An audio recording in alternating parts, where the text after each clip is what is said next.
कृष्ण चैतन्य प्रभु नित्यानंद श्री अद्वैत गदाधर और बोलो हरे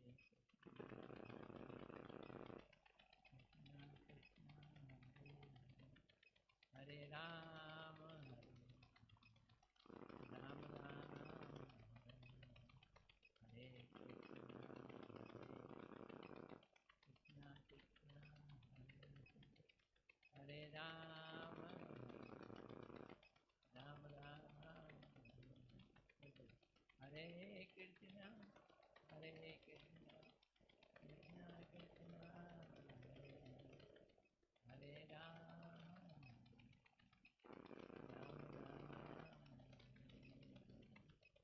मैं सर्वप्रथम अपने परम प्रार्थना करूँगा नित्य लीला पुरुषोत्तम विष्णुपाद अष्टोत्तर श्रीमद् भक्ति प्रदान नारायण गोस्वामी महाराज के चरणों अनंत कोटि कुंडों करके तत्पश्चात समस्त गुरु परंपरा के चरणों में मेरा हृदय से दंडवत करूँगा।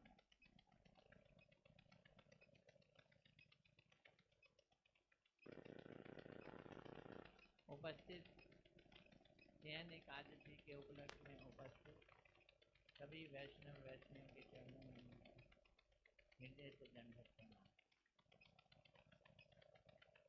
ये बड़ा खुशी है कि काशी वाले दिन आप सब लोग यहाँ आते हैं तो ये बात का भरोसा दिलाता है कि गौड़िया मठ के प्रोत्साहन से इतने लोग एकादशी करने लगे। आप लोग जितनी संख्या में आए हैं उतनी ही संख्या में दोपहर को भी लोग आए और वो लोग जो एकादशी करते हैं क्योंकि आज के दिन एकादशी वाला ही प्रसाद मिलता है, दूसरा मिलता नहीं है। और दूसरा एकादशी वाला प्रसाद घर में ना बनाना पड़े इसलिए हम सबको यहाँ बांटते हैं। लोग बाग एकादशी में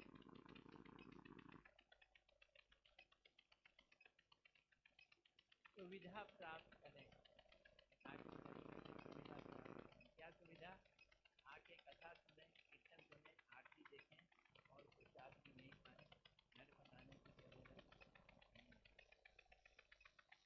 और दोनों टाइम आओ, सबको निमंत्रण है, दोपहर को भी आओ, शाम को भी आओ। मैं बताता हूँ ना एक किस्सा। एक आदमी बनारस जा रहा था, पत्नी बोलती है बनारस की साड़ियाँ बड़ी मशहूर है, लेके आना। फिर पत्नी बोलती पर एक बात ध्यान रखना, लुटेरे बहुत हैं, बोले ठग हैं बनारसी, जितना बोले उसका आधा कर देना। अब वो साड़ी खरीदने लगा अपनी पत्नी के लिए। उसने बोला कितने की? 400 रुपये। मैं तो 200 दूंगा। बोलता अच्छा बाबू ले जाओ। फिर तो मैं 100 रुपया दूंगा। इतने कम में थोड़ी दूंगा, नहीं तो कोई इससे अच्छा ले जाओ। बीवी ने तो कहा था जितना बोले उसका आधा कर दूंगा, तो 50 में दूंगा, इसे मुफ्त में ले जाओ, तो 2 लूंगा। तो हम लोग ऐसे ही मुफ्त में ले जाओ एकादशी और 2 लूंगा, दोपहर को और शाम को दोनों वक्त प्रसाद।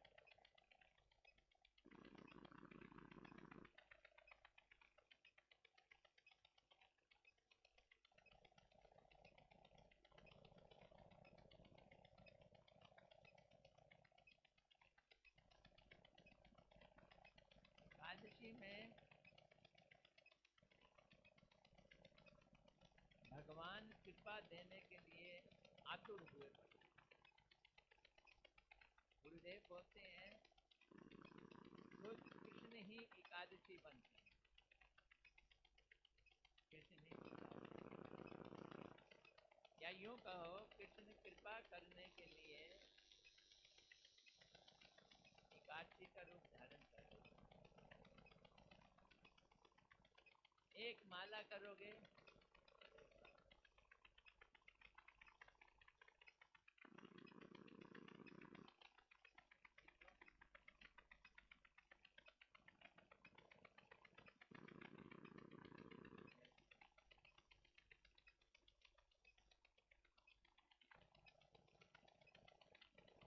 आज बहुत बहुत ऐसे लोगों के दर्शन हुए कई सालों में।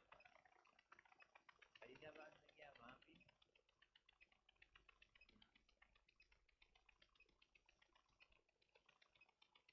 2-2.5 साल तो मैं भी यहाँ नहीं रह गया।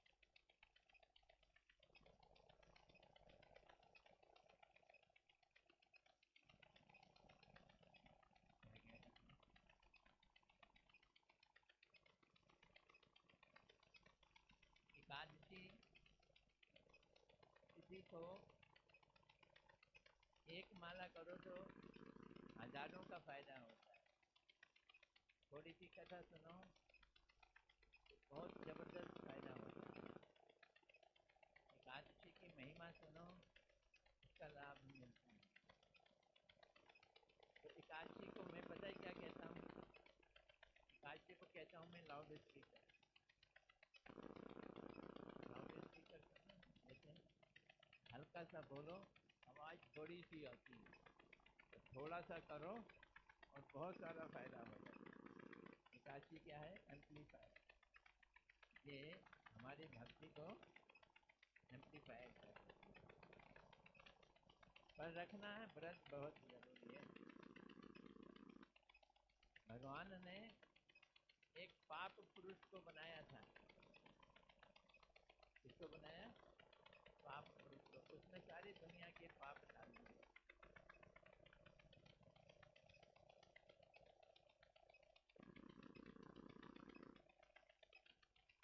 उसके बाद भगवान नर्क में चले गए। नर्क में चले गए तो नर्क के लोगों को चीखता चिल्लाता देखा। जब नर्क के लोगों को चीखता चिल्लाता हुआ देखा, भगवान को बड़ी उनके ऊपर कृपा आई। तो भगवान उसी समय वहाँ एकादशी का रूप धारण करके उनके पास चले गए और नर्क वालों को कहा एकादशी रखो। और उन्होंने एकादशी रखी और नर्क से वो सीधा वैकुंठ धाम गए। और फिर एकादशी का इतना प्रचलन हुआ कि पृथ्वी पे भी लोग एकादशी करते हैं, नर्क कोई जाते ही नहीं। वो पाप पुरुष भगवान के पास आके बोलता है मैं जाऊं किसके पास, किसके अंदर घुसूं, सभी तो एकादशी कर रहे हैं। यानी अगर एकादशी करोगे तो पाप पुरुष आपके अंदर घुस नहीं सकते।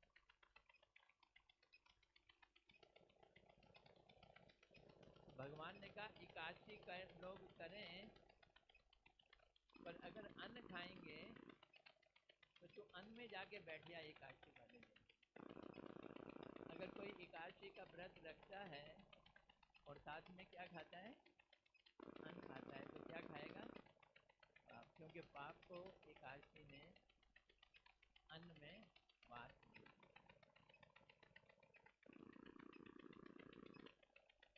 देखो एकादशी रखने का, एकादशी व्रत रखने का जो नियम है वो तो बहुत कठिन है, क्योंकि मैं फॉलो नहीं कर पाता, इसलिए उसको बताते समय मुझे झेप आती है। झेप समझते मुझे आई फील झिझक झिझक आती है। एक दिन पहले से एकादशी शुरू हो जाती है। 10वीं वाले दिन बस एक बार खाओ, रात को जाते अन्न। और एकादशी वाले दिन ना खाओ ना पियो। दिन भर कीर्तन करो और रात को जगो और सुबह मंगल आरती करो, भगवान को भोग लगाओ और सूर्य उदय के बाद एकादशी का पारण होता है, पारण कर लो। मेरे जैसा आदमी तो कल्पना भी नहीं कर सकता। खूब खाते हैं, खूब सोते हैं, लेकिन एक काम नहीं करते। क्या? आज के दिन अन्न नहीं। ये एकादशी का हम तो वो बोलते एकादशी कोई चिंता नहीं है। क्यों? तुम निर्जला रखो, जल के साथ रखो, पर एकादशी नहीं छूटेगी। 4 चीज़ों के साथ रखने से एकादशी छूटती नहीं है। वो 4 चीज़ें क्या हैं? जल, दूध, फल और दवाई।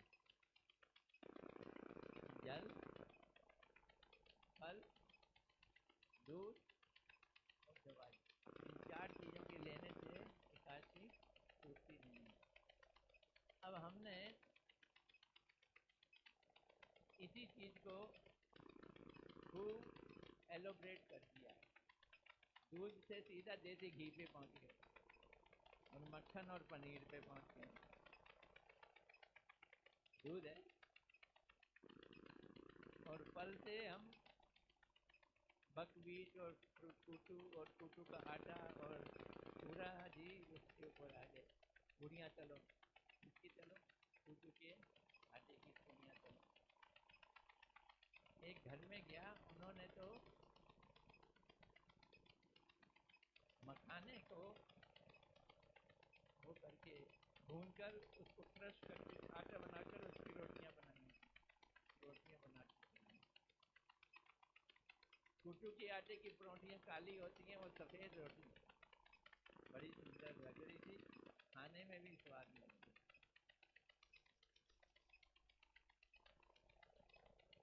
तो एकादशी तिथि जो है वो एम्पलीफायर है, इसलिए उस दिन जितना अधिक भगवान का नाम जाप किया जाएगा, जितना अधिक कीर्तन किया जाएगा, उतना लाभ होगा।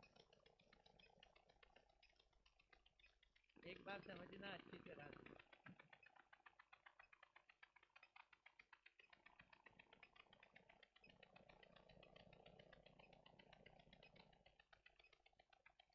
दुनिया में बहुत सारे साधन है, बहुत सारे साधन है। कोई तपस्या करता है, कोई योग करता है, कोई ध्यान लगाता है, कोई यज्ञ करता है, देवी देवताओं के कीर्तन करता है। लेकिन ये सब साधन जो हैं ये हमें संसार में फंसाने के लिए, सब के सब संसार में फंसाने के लिए। संसार से बचाने का एक ही उपाय है, वो है भक्ति। क्या चीज़? अगर हम भक्ति करेंगे तो बचेंगे, नहीं करेंगे तो नहीं बचेंगे। भक्ति किसको कहते हैं और भक्ति कैसे आती है? दो प्रश्न। भक्ति किसको कहते हैं और भक्ति कैसे आती है? राधा कृष्ण से प्रेम करना भक्ति है, और आती कैसे है? कोई बताएगा भक्ति कैसे आती है?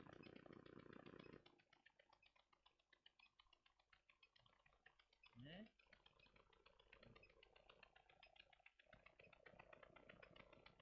साधु संत से भक्ति आती है। भक्ति साधु संत से आती है, बिना साधु संत के भक्ति नहीं मिलती। क्यों नहीं मिलती?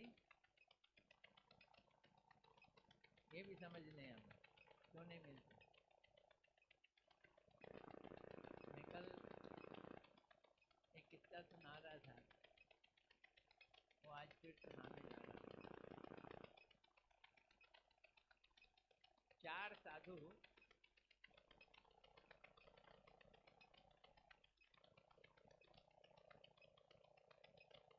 गुरु के कहने पे शहर में आ गए प्रचार करने के लिए।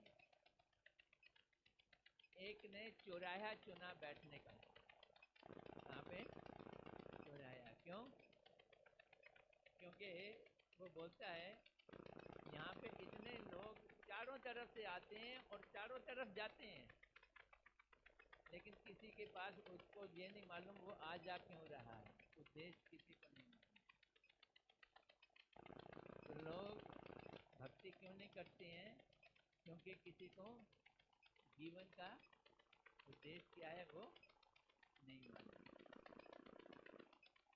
दूसरा आदमी कहाँ चला गया? वो वो होता है ना क्लॉक टावर में। जब वो क्लॉक टावर में गया, उससे पूछा तू यहाँ क्यों गया? बोलते है मैं यहाँ इसलिए गया कि यहाँ घड़ी चलती है 1 2 3 4 5 6 7 8 9 10 11।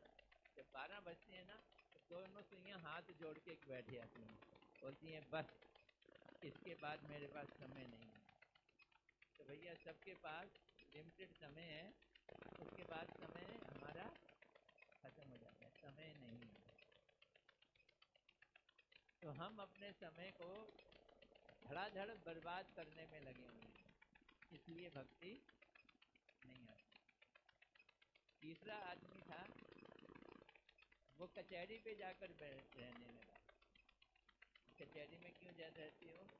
बोलते यहाँ पे मैं देखता हूँ कि जो अपराध करता है, बाहर अपराध करता है और यहाँ आता है तो डंडे खाता है, सजा मिलती है, अनाउंसमेंट किसकी होती है?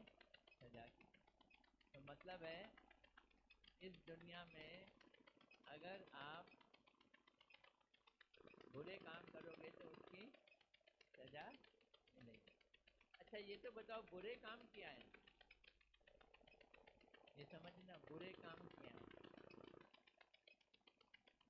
गीता में भगवान कहते हैं यही संस्पर्शजा भोगा दुख योनि एवते। इंद्रियों के स्पर्श से जो हमें भोग का सुख मिलता है वही दुखों का कारण है। जो हम इंजॉय करते हैं दैट टर्न्स इनटू सफरिंग। सुख भोग दुखों में बदल जाता है। सुख भोग को विषयों का सुख कहा जाता है, विषयों के सुख दुख में बदल जाते हैं। इधर हम विषय भोगते हैं, कचहरी में जाके सजा पाते हैं। इधर हम विषय भोगते हैं, कचहरी में जाके सजा पाते हैं। भक्ति कब करेंगे? यहाँ तो एक ही चीज चल रही है, भोगो और भोगो, भोगो और भोगो। भोगो मतलब एंजॉय करो, भोगो मतलब सफर करो। दोनों ही चीजें में भोग ही काम आए। और चौथा आदमी कहाँ जाके बैठा? शमशान घाट में जाके बैठा। वो बोलता है तू शमशान घाट में क्यों बैठ रहा है?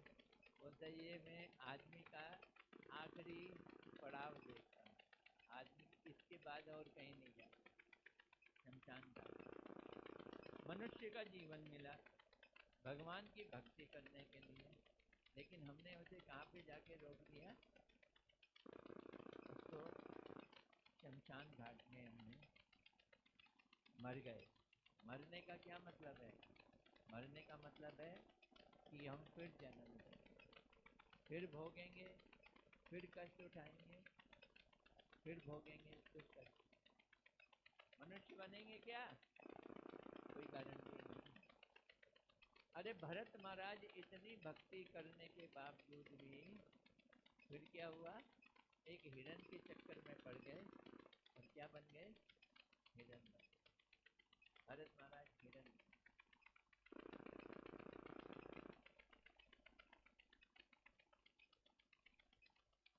एक भक्त था, वो एक शहर के बाहर के गेट पे आके बैठ गया। सुबह के 4 बजे से शहर में प्रवेश करने के लिए दरवाजा बंद। जब 6 बजे तो दरवाज़ा खुला।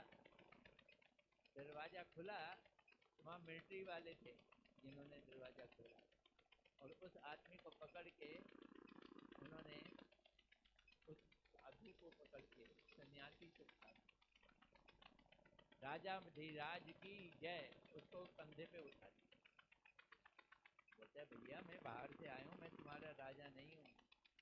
बोलते हैं आज के दिन जब हम दरवाज़ा खोलते हैं, जो भी पहला आदमी मिलता है उसको हम अपना राजा बना देते हैं।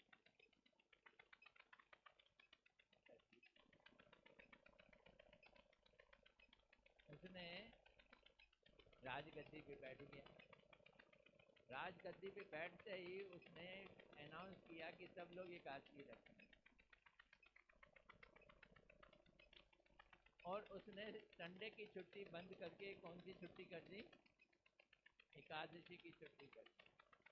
एकादशी वाले दिन घर बैठो और भजन करो, संडे की छुट्टी काट दी।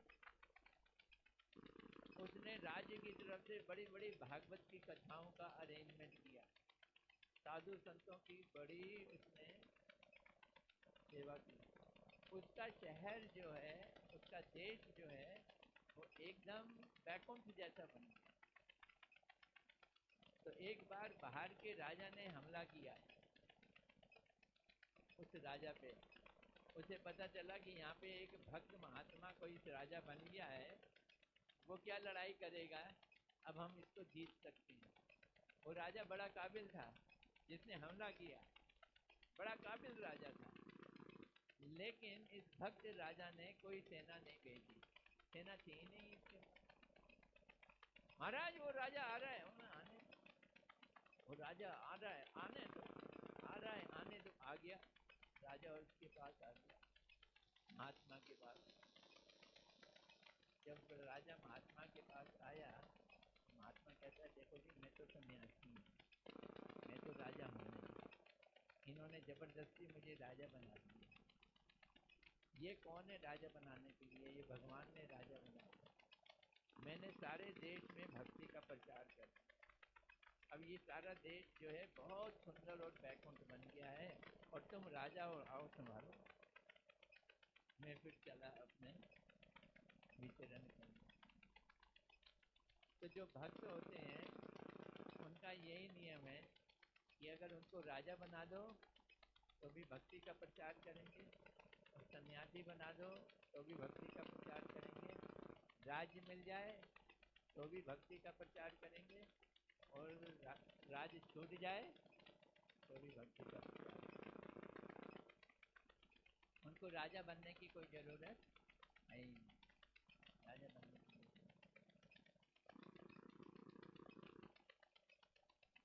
हम लोग अपने इस संध्या की कथा में जैव धर्म के ऊपर बातचीत कर रहे हैं। तो मैं सोच रहा था कि नए लोग तो आए हैं, थोड़ा सा उनको जैव धर्म भी पढ़ा दिया जाए। क्यों? क्योंकि आज के दिन जो सत्संग है वो कई गुना ज़्यादा फायदा देता है, बहुत ज़्यादा फायदा देता है।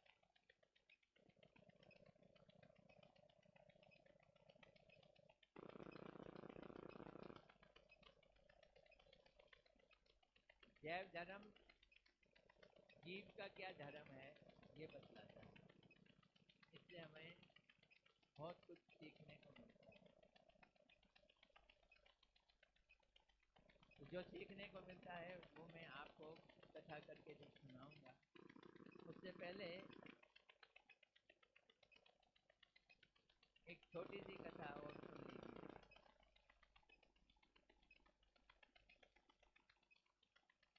तो ये है कि हम लोग भक्ति क्यों नहीं करते हैं। तो हम इसलिए भक्ति नहीं करते हैं क्योंकि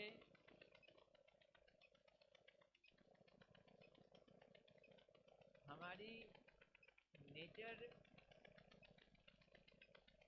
माया ने ढक दी है। नेचर क्या है? हमारी असली नेचर है भगवान की सेवा करना, लेकिन हम भगवान की सेवा ना करके अपनी इंद्रियों की सेवा कर रहे हैं। समझ रहे हो? भगवान की सेवा ना करके किसकी सेवा कर रहे हैं?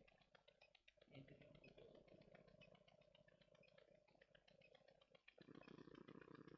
संसार वाले लोगों को हम अपना बहुत प्यारा समझते हैं। एक समय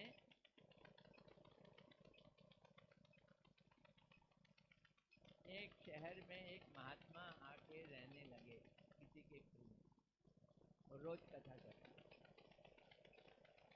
चारों तरफ से भीड़ आने लगी कथा सुनने के लिए, लोग बाग दीक्षा भी लेने लगे। होता है ना, महाराज जी आ जाते हैं तो सब भागे भागे आते हैं, सब लोग दीक्षा भी लेने लगे। तो क्या हुआ, 5-6 दिन बाद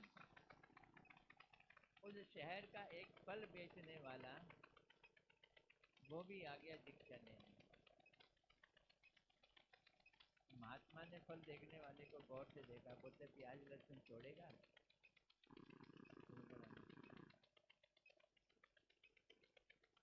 महाराज मैं तो छोड़ दूँ, मेरी बीवी नहीं छोड़ती, मेरे बच्चे नहीं। बोलते हैं ठीक है, उन्हें खाने दे, क्यों मत खा? महाराज तुम्हें बनाएंगी तो वही, मैं कैसे कैसे ना खाऊं? मुझसे फिर नहीं दूंगा। चला गया बेचारा। जब वो चला गया 2-3 दिन बाद फिर आया। जब आया बोलते महाराज दीक्षा दे। बोलते क्यों, तेरी बीवी मान गई है? बोले हाँ महाराज वो मान गई है, कहती है मैं तुम्हारे लिए बिना प्याज लहसुन का बना। ऐसी बीवी मिल जाए तो बहुत अच्छा। अगर बीवी खुद भी दीक्षा ले ले तो और भी अच्छी बात है, और बीवी बिल्कुल दीक्षा ना ले और घर से बाहर निकाल दे और भी अच्छी बात है।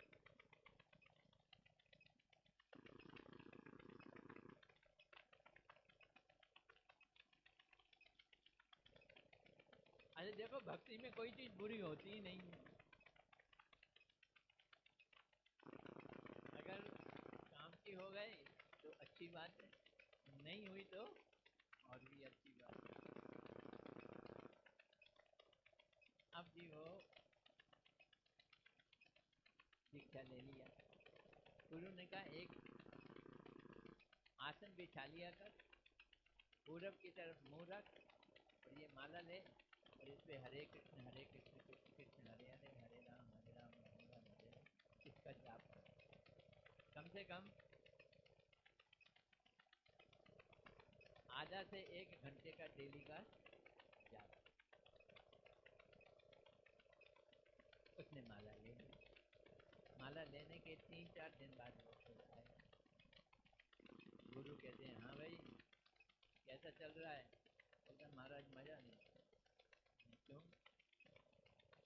बोलते जब मैं आंख बंद करता हूँ और जाप करता हूँ हरे कृष्ण हरे राम, मेरे सामने आम चीकू सेब केले आ जाते। क्यों? क्योंकि वो फल बेचने वाला था तो सामने। मैं क्या करूँ? महाराज बोलते हैं तू एक काम कर, अपने आगे एक डोरी लगा दे, उस डोरी पे एक केला टांग दे, एक चीकू टांग दे, एक सेब टांग दे, एक ऐसे 4-5 फल उन्होंने बताए। ठीक है, और 2 दिन बाद फिर आ गया। महाराज कहते हैं कैसा चल रहा है? बोलते क्या चल रहा है महाराज, आंख बंद करता हूँ तो फल दिखाई देते हैं, आंख खोलता हूँ तो सामने फल पड़े होते हैं। अब तो खुले में भी फल और बंद में भी फल। मैं तो ये पूछने आया था कि 2-3-4 दिन हो गए हैं, अब वो गलने लगे हैं, तो अब मैं उठा के फेंक दूँ, नए ताजे फल लगा दूँ? नहीं नहीं नहीं, वो फल जो हैं वो अभिमंत्रित फल हो गए। कैसे फल? अभिमंत्रित, उनको रिप्लेस नहीं। 3-4 दिन बाद वो फिर आ गया, महाराज जी अब तो उसमें से दुर्गंध आ रही है, घर वाले झगड़ा करेंगे, बदल दूं? तो नहीं बदलना नहीं। 4-5 दिन बाद वो माला लेके आ गया, महाराज जी माला पकड़ लो आप, मेरे घर में तो उस समय आया वो बड़ी वो होती हुई। बोलते तो 1 महीने तक नहीं रख सकता है। आप 1 महीने की बात करते हैं, यहाँ 1 रात बितानी मुश्किल हो रही है। अब गुरु और चेले में ना रस्सा कशी शुरू हो गई। गुरु कहे 1 महीना और वो कहे 1 रात। बाद में 4 दिनों पे बात हुई कि 4 दिन तक तू वहाँ बैठकर अच्छी तरह से जाप। अब वो 4 दिन जाप करता है, फल सड़े हुए हैं, फल में से बदबू आ रही है, इधर बीवी बच्चों की कहासुनी सुननी पड़ रही है, और इधर नाक बंद कर रहे हैं। हरे राम हरे राम। इसी तरह से 4 दिन बिताए। जब 4 दिन बीत गए तो आया भागा वाला, महाराज 4 दिन बीत गए, अब तो मैं फलों को फेंक दूं? हाँ, उनको इकट्ठा कर यमुना जी में, वो यमुना जी में बहा है। यमुना जी में बहा के आने के बाद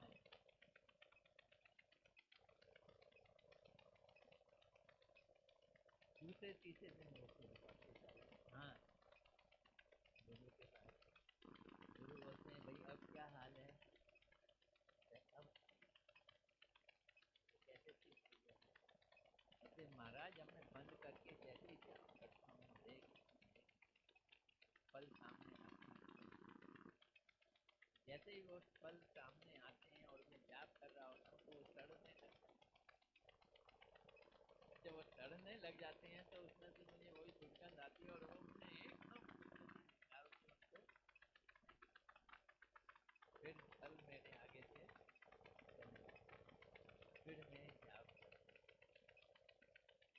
अब कोई फल। महात्मा बोलते हैं समझे इसका मतलब? इस दुनिया में हमें सब चीज तरोताजा बड़ी अच्छी लगती है, लेकिन हम नहीं जानते कि सब गलती है, सड़ती है। हमें अपने घर, मकान, कार, बीवी, बच्चे सब फल की तरह कैसे लगते हैं? तरोताजा, आकर्षक। लेकिन वास्तव में सब अंदर से कैसे हैं? सड़े हुए, दुर्गंध। तो जब ये चीज हमें समझ आ जाती है कि सब कुछ सड़ी हुई है, दुर्गंध वाली है, तो फिर हम उसको, लेकिन जब तक वो हमको तरोताजा दिखाई देती है तब तक नहीं। इसलिए कृष्ण का एक नाम है तरोताजा। कृष्ण का नाम ही है, क्या है? ऐसे नहीं बोलते संस्कृत में, नव नवायमान। क्या बोलते हैं? नव नवायमान, एवर फ्रेश। ऐसा लगता है अभी बने, अभी क्रिएट, अभी नहा के आए, अभी एकदम तैयार हैं। वो बासे नहीं होते, उनके कपड़े भी बासे नहीं होते। हम लोगों को तो रात को सो जाए तो फिर उठ के ब्रश करना है, नहाना है, धोना है, फिर से फ्रेश होना है, शेव भी करनी है, उनकी दाढ़ी भी नहीं करनी। वो हमेशा एवर फ्रेश है, तरोताजा, नव नवायमान। ये उनका गुण है। बहुत सुंदर उनका रूप, बहुत उनकी सुंदर माधुरी। बंसी बजाते हैं तो बहुत लोगों को आकर्षित कर देते हैं, और उनकी शक्ति है राजा रानी अलादन नहीं करती। वो भी तरोताजा है, नव नवायमान। राजा रानी में और कृष्ण के बीच में एक कंपटीशन होता है। किस चीज का कंपटीशन होता है उसको सुनेंगे जरूर। कृष्ण का माधुर्य बहुत खूबसूरत है, उसको उनको देखकर कोई भी ऐसी तरुणी नहीं होगी, महिला नहीं होगी जो आकर्षित ना हो, उनको देख के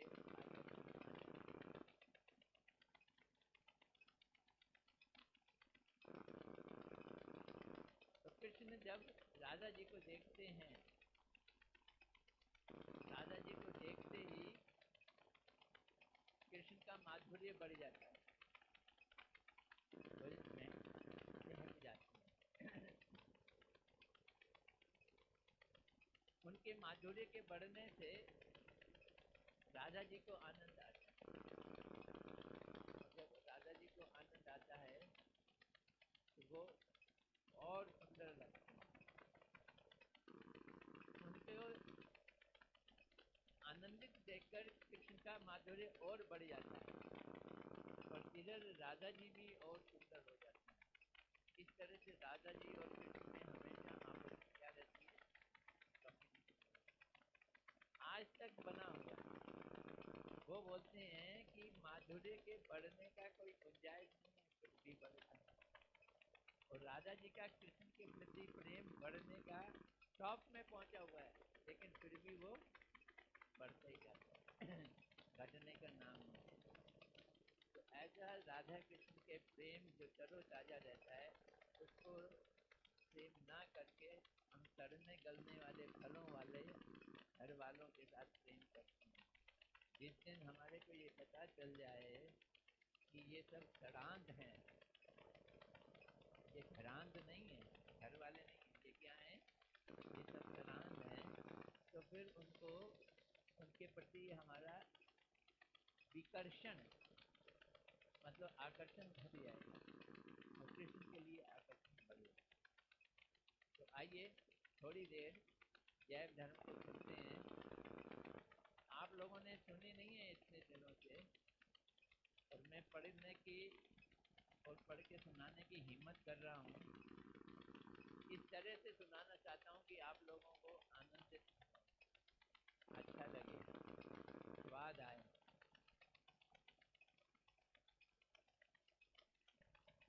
समझना दो तीन चीजें। हरिदास बाबा जी शिक्षा दे रहे हैं, लेक्चर दे रहे हैं, और वो बतला रहे हैं वैष्णव किसको कहते हैं। जो भगवान से प्रेम करे वो क्या कहलाता है, वैष्णव का गुण, जो भगवान से प्रेम करे वो वैष्णव।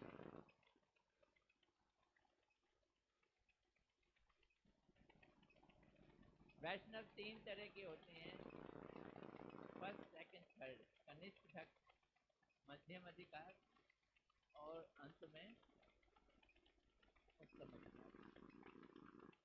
तो बता रहे हो प्रसाद मिलेगा अभी 9:30 बजे, 15-20 मिनट, ज़्यादा देर नहीं सुनाऊंगा, क्योंकि मुझे मालूम है ना ये चीज़, ये समझने के लिए दिमाग से अटेंशन से। कितने भक्त हो गए,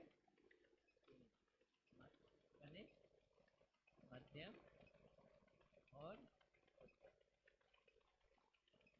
कनिष्ठ भक्त खाली भगवान की मूर्ति की पूजा करते हैं, भक्तों की सेवा नहीं करते।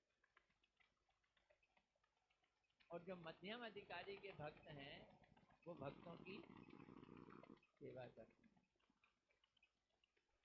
और उत्तम अधिकारी भक्त जो हैं वो भी सेवा नहीं करते हैं, उनको देखने से ही भगवान का नाम मुंह में आ जाएगा, देखने मात्र। क्योंकि वो कौन सी कोटि के लोग हैं, उत्तम कोटि।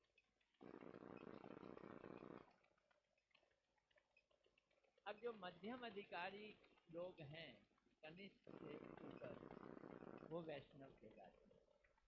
उन्होंने दीक्षा ली होती है और वो भगवान के नाम का जाप करते हैं। वो सारी दुनिया को 4 कैटेगरीज में बांट देते हैं। कौन, मध्यम अधिकारी। देखो एकादशी व्रत रखने वालों, इस आपको मतलब कितने लोग हैं जिन्होंने एक आरती रखी? सभी लोग। तो इसलिए ये आपके लिए है, ये गौड़िया सिद्धांत है। कितने तरह के भक्त? 3 तरह के भक्त। मध्यम अधिकार भक्तों में एक गुण है। क्या गुण है? कि वो 4 तरह के कैटेगरीज में दुनिया को बांटते हैं। कनिष्ठ भक्त खाली मूर्ति की पूजा करते हैं, कृष्ण की पूजा करते हैं। लेकिन जो मध्यम अधिकारी हैं वो ईश्वर की से प्रेम करते हैं, उनकी इंटेंसिटी ज्यादा है। ईश्वर से क्या करते हैं? प्रेम करते हैं। और जो वैष्णव लोग हैं उनसे मैत्री करते हैं। क्या करते हैं? मैत्री, प्रेम, मैत्री। और जो अवैष्णव हैं, वैष्णव नहीं हैं पर सीधे साधे हैं, उन पे कृपा करते हैं। 3 तरह के लोगों पे 3 तरह का व्यवहार।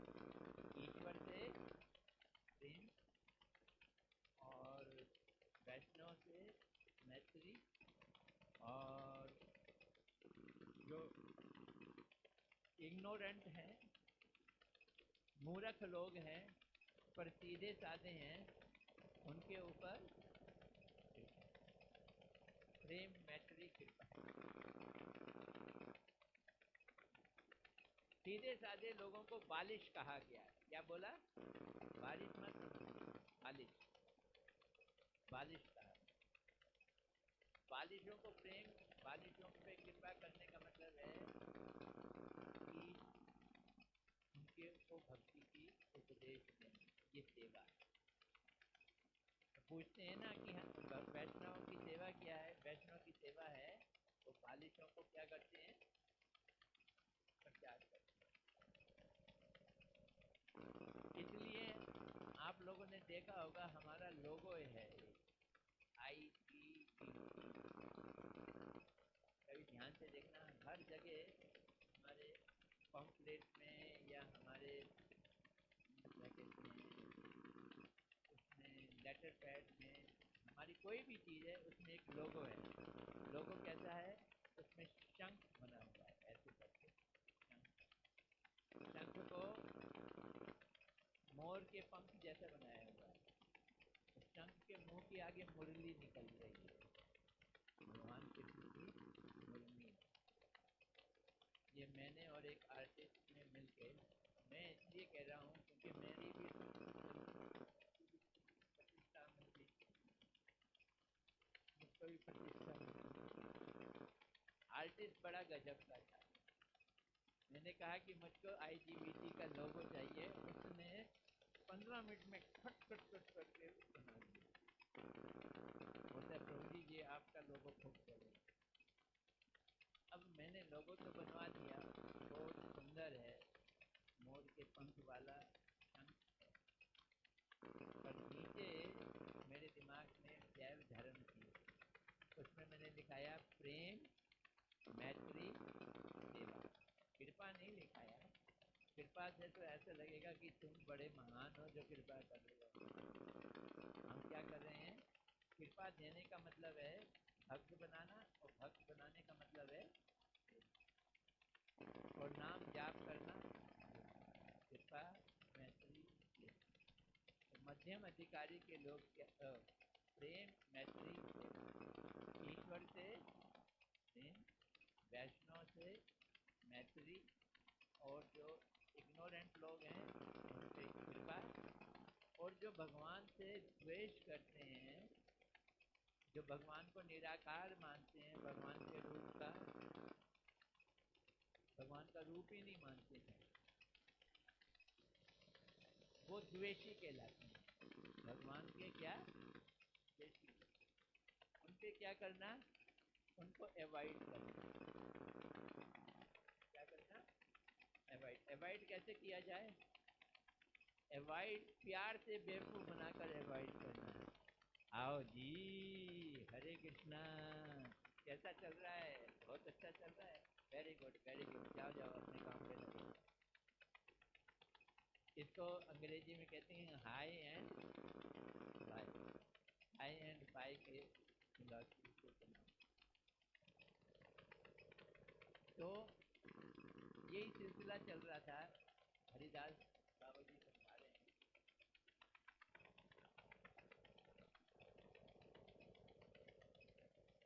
मध्यम अधिकारी शुद्ध भक्तों का ये कर्तव्य है कि वे शास्त्र युक्ति द्वारा ईश्वर के प्रति प्रेम, शुद्ध भक्तों से मित्रता, बालिश यानी कि ना जानने वाले अतत्वज्ञ उनके ऊपर कृपा, और द्वेषी मनुष्यों से क्या करें, उपेक्षा। याद रखोगे ये शब्द चार। और ये कौन करता है, मध्यम अधिकारी। कनिष्ठ नहीं कर सकता, उत्तम भी नहीं कर सकता। जो उत्तम महाभागवत है ना, वो किसी को ऊंचा नीचा देखते ही नहीं है, वो हर किसी को भगवान की सेवा में देखते हैं। जैसे एक उदाहरण सुनना,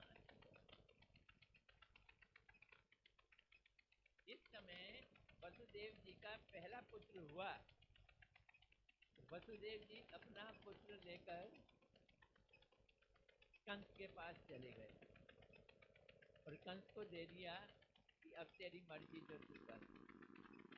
कंस बड़ा खुश हुआ, बोलता है मेरा जीजा कितना अच्छा है, कितना सच्चा है, कितनी अपनी बात का पक्का है, बच्चा पैदा होते ही मुझको पकड़ा रहा है, पर मेरे को पहले बच्चे से तो कोई खतरा नहीं। अरे तू ले जाए, जब 8वां होगा तो लाना मेरे पास। तो तू लाना क्या, तब मैं ही आऊंगा तेरे पास। और उन्होंने भेज दिया किसको, वसुदेव जी। देवता लोग घबरा गए। देवता ने कहा कि अगर कंस जैसे क्रूर आदमी में दया आ जाएगी तो भगवान नीचे कैसे उतरेंगे, भगवान अवतार नहीं लेंगे। तो देवताओं ने नारद जी को कहा कि नारद जी कुछ करो। नारद जी कंस के पास। अब नारद जी कंस में भगवान की सेवा देख रहे हैं।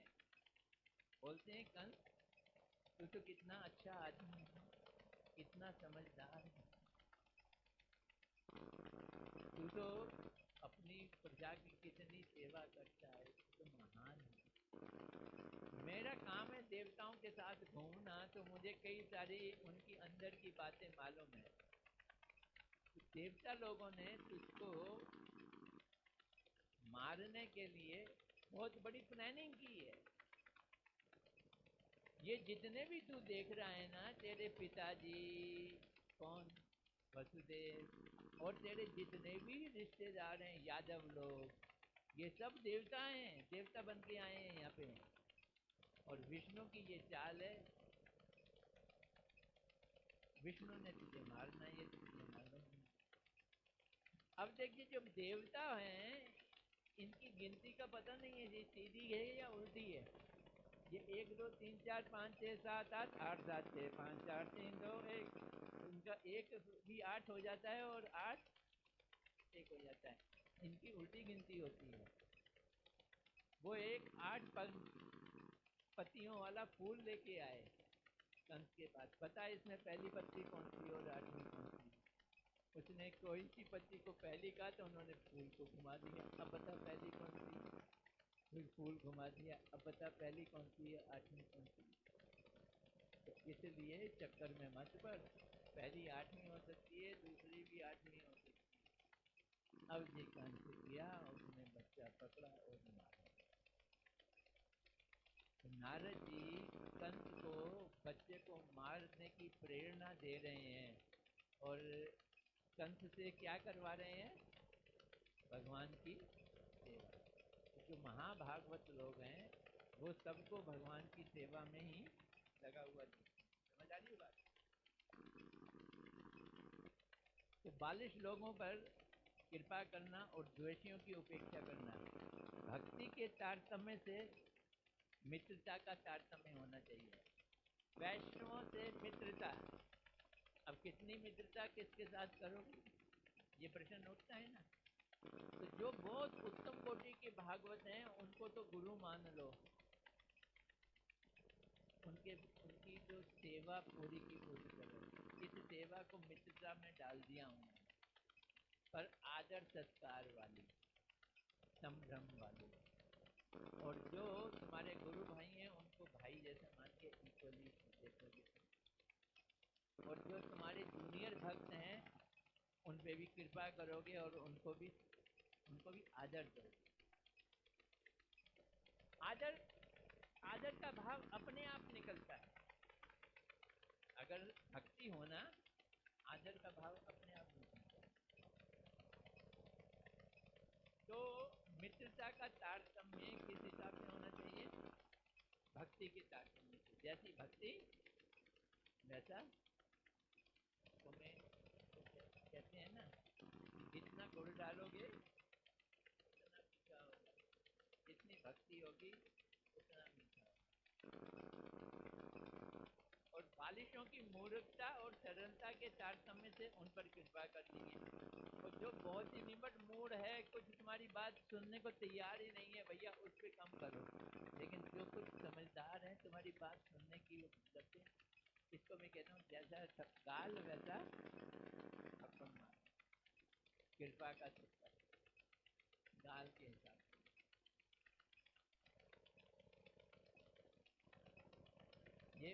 ये हमें गुरुदेव से सीखना चाहिए।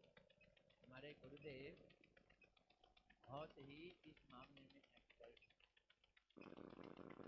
वो अपने शिष्यों को या नए नए आए हुए लोगों को उन्हीं के हिसाब से बात करते हैं। एक बार मैं गुरुदेव के साथ दिल्ली में रजौरी गार्डन में ठहरे थे, बुद्धि राजा जी के घर पार्क में सैर कर। तो एक सैफरॉन कपड़े पहने हुआ पंडित महाराज जी को मिला पार्क में, दंडवत की। और महाराज जी से सीधा पूछा कि सन्यासी बन गए हो, किस कुल में जन्म लिया है। मुझे बोलते हैं मैंने उत्तम कोटि ब्राह्मण के घर में, तिवारी के। वो फिर जाके झुक गया, फिर दंडवत कर। बोलते हैं अपनी शरण में। महाराज जी ने उपदेश दिया। जब वो चला गया, बोलते हैं इसको ये बताना जरूरी था, अगर मैं ये नहीं बताता तो उसके अंदर श्रद्धा नहीं पैदा होगी, जबकि ये बताने की कोई जरूरत नहीं होती। तो इस तरह से वो बातें किया करते थे।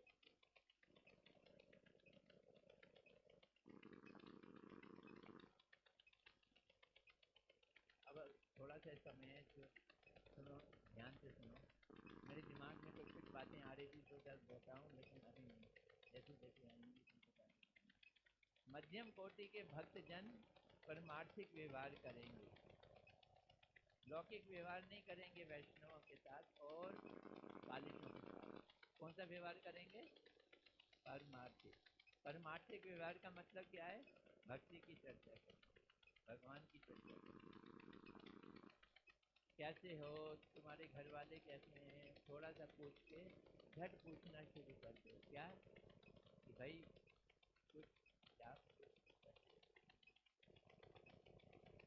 खाली जॉब कर रहे हो या जॉब भी कर रहे हो, जॉब और जॉब। बंगला में तो जॉब ही नहीं कहते, जॉब ही कहते हैं। जॉब कर रहे हो, जॉब भी कर रहे हो। लौकिक व्यवहार परमार्थिक व्यवहार के अधीन सरल रूप से करना चाहिए।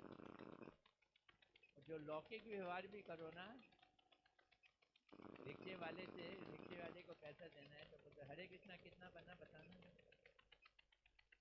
तो हरे कृष्णा बोला, वो भी बोलेगा हरे कृष्णा, कितने पैसे बने, फिर वो बताएगा। तो जो प्रश्न पूछ रहा था ना, वो बोला प्रभु उत्तम कोटि के वैष्णव का व्यवहार कैसा होता है? अभी हरिदास जी जवाब दे रहे हैं, 100 साल की उम्र के हैं, किसने बीच में प्रश्न पूछा? अब 100 साल के बुजुर्ग हैं, वरिष्ठ हैं, उन्होंने खटाक से उसको आड़े हाथ ले लिया। अरे भाई, तुमने एक प्रश्न किया था, मैं अभी उसका उत्तर दे रहा हूँ, मेरे उत्तर और बात तो समाप्त होने दो। 100 साल का बुढ़ा हो गया, स्मरण शक्ति भी कम हो गई है, जो बातें याद आ रही हैं वो बताने दो, बीच में पूछोगे तो सब कुछ हो जाएगा। हरिदास बाबा जी कुछ झिझकते हुए, कुछ झिझकते हुए बोल रहे हैं। फिर बाबा जी कुछ कड़े मिजाज में के संत भी, कड़े मिजाज के संत, कड़े मिजाज का हो कोई दोष नहीं है, हो सकता है। हमारे क्या कहते हैं, आज हम गए थे ना फरीदाबाद, वहाँ पे बातचीत चल रही थी कड़े मिजाज की।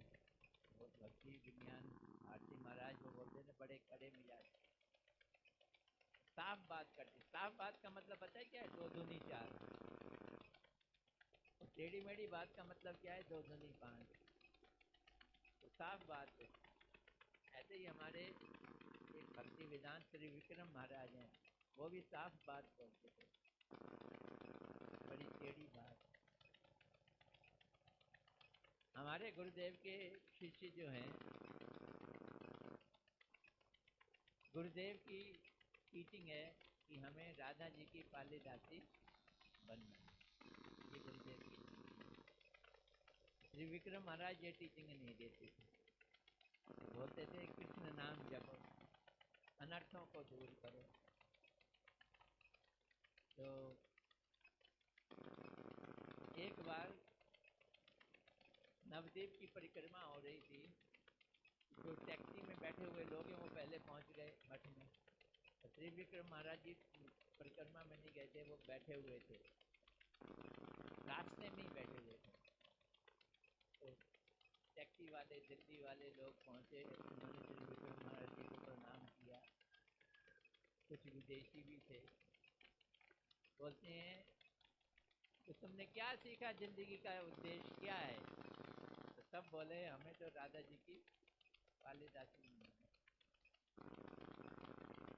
बोलते तुम्हें खबर पता चली क्या? क्या कृष्ण तो मर गया है? तो सब चुप हो गए, खामोश हो गए, कुछ लोग हंसने लगे मुंह बंद कर। खबर मिली तुमको? चुप। बोलते हैं ऐसे ही राधा जी की दासी बनोगे तुम, खबर ही नहीं मालूम। चुप। बोलते हैं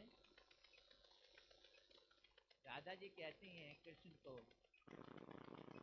कि तुम जब जंगल में जाते हो नंगे पांव, तो कांटे चुभते होंगे और पत्थर लगते होंगे, ये सोच के मुझे मूर्छा आ जाती कि तुम्हारे इतने कोमल पांव, तुम कैसे चल के जाते हो? अगर कोई राधा जी को गए कृष्ण मर गए, तो राधा जी की क्या रिएक्शन होगी? वो तो उसी समय मर जाएंगे, उनको मृत्यु जैसी ही आ जाएगी, वो सुन ही नहीं सकते हैं, और तुम तो हैं कर रहे हो, और बनना क्या चाहते हो? राधा जी की दासी। टाइट कर दी, पहले गंभीरता से कृष्ण के साथ संबंध जोड़ो, प्रीति लगाओ, लगाओ लगाओ, तब आगे आगे ये बात बनेगी। खैर, तो बाबा जी पुनः वट वृक्ष के नीचे नित्यानंद प्रभु को एक बार पुनः दंडवत प्रणाम किया और कहने लगे, जब मध्यम कोटि के वैष्णव की भक्ति साधन और भाव अवस्था पार कर प्रेम अवस्था पहुंचती है, तो अतिशय गाढ़ी हो जाती है। ये मध्यम अधिकारी जो है ना, कहाँ तक पहुँचते हैं? प्रेम तक पहुँचते हैं। इनकी भक्ति भक्ताभास, इनके बादल हट गए और भक्ति का सूरज, उस समय मध्यम अधिकारी भक्त उत्तम भक्त की कोटि में हो जाते हैं। जब मध्यम अधिकारी भक्त को प्रेम मिल जाता है तो वो मध्यम अधिकार से ऊपर उठ के कहाँ पहुँच जाते हैं? उत्तम अधिकार में। वो पूछ रहा था ना उत्तम अधिकारी का क्या गुण है। अब यहाँ उत्तम अधिकारी की बात बताएंगे। उत्तम अधिकारी वो होता है कनिष्ठ, मध्यम। मध्यम कौन है? जो सबको चार भागों में दुनिया को देखता है, ईश्वर है, ईश्वर, भक्त और बालिश और द्वेष, और एक के साथ प्रेम, एक के साथ कृपा, और एक के साथ मैत्री, एक के साथ कृपा और एक के साथ द्वेष। लेकिन उत्तम भक्त कैसे होते हैं? जो समस्त भूतों में आत्मा के आत्मा स्वरूप श्री कृष्ण चंद्र को देखते हैं। वो कैटेगरीज देखते नहीं है, एक ही चीज देखते हैं, इसमें भी कृष्ण है, इसमें भी कृष्ण। उनको कृष्ण दिखते हैं। प्रहलाद महाराज जी को ऐसे दिखते हैं। जैसे तुलसीदास जी ने कहा राममय में सब जग जानी, वो उनको दिखते हैं। और आत्मा के आत्मा स्वरूप कृष्ण चंद्र सर्वभूतों में दिखते हैं। वे उत्तम भागवत। उत्तम भागवत, भागवत में किसको बताया है? उन लोगों को जिनको सारे लोगों में भगवान दिखते हैं। इतना ही नहीं, सारे लोगों में भगवान दिखते हैं, बल्कि वो लोग सब लोगों को भगवान की सेवा में लगा हुआ देखते हैं। कंस को भी और क्या कहते हैं वसुदेव जी को भी। वसुदेव जी भी सेवा में लगे हुए हैं। और कंस, अगर कंस ना मारता तो कृष्ण नीचे नहीं आते। ये कंस मार रहा है तभी तो कृष्ण आ रहे हैं। ये सब सेवा करते हैं। आप लोगों का प्रसाद तैयार हो गया है। अब मैं जैव जन को यहीं पे रोकता हूँ। उत्तम अधिकारी कौन हो गया? तो सबने उनको ईश्वर के दर्शन करता है। उसके लिए ना कोई ऊंचा है ना कोई नीचा है। और कनिष्ठ के लिए कोई भक्त, वो भी किसी को भक्त नहीं देख पाता। क्यों? उसको भक्त की पहचान नहीं है। और मध्यम अधिकारी जो है वो देखता है कि कौन भक्त है, कौन भक्त नहीं है, कौन द्वेषी है और कौन ईश्वर की भक्ति कर रहा है, वो बांटना जानता है। और उत्तम अधिकारी सभी में भगवान को देखता है और भगवान की सेवा के रूप में देखता है। ठीक है, तो और ज़्यादा तंग नहीं करूँगा, 9:30 बज गए हैं। वो प्रसाद भी आप लोगों ने लेना है, लाइन लगानी होगी। गौर प्रेमानंदे